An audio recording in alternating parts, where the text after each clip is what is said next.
ஒரு நாள் ஒரு 4 வயது சின்ன பையன் ஸ்கூல் முடிந்து வீட்டுக்கு வந்தான். அவன் பெயர் எடிசன். அவன் அம்மா கிட்ட ஒரு சின்ன சீட்டு கொடுத்தான். அம்மா, டீச்சர் இது உங்களுக்கு கொடுக்க சொன்னாங்கன்னு சொன்னான். அம்மா சீட்டை படிச்சாங்க. சிறிது நேரம் அமைதியா இருந்தாங்க. பின்னர் சிரிச்ச முகத்தோட எடிசனை பார்த்து சொன்னாங்க, எடிசன், நீ ரொம்ப புத்திசாலி பையன். இந்த ஸ்கூல் உனக்கு சரி வராது.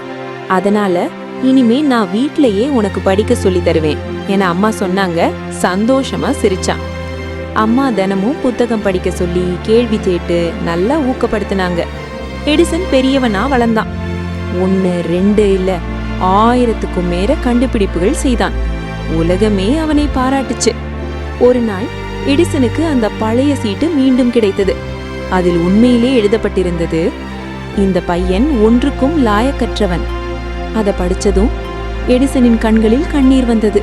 அவன் மெதுவா சொன்னான், ஒரு சின்ன பையனை ஒரு அம்மாவின் நம்பிக்கை ஒரு பெரிய விஞ்ஞானியாக மாற்றுச்சு. அம்மாவின் நம்பிக்கை இருந்தா எதையும் சாதிக்கலாம்.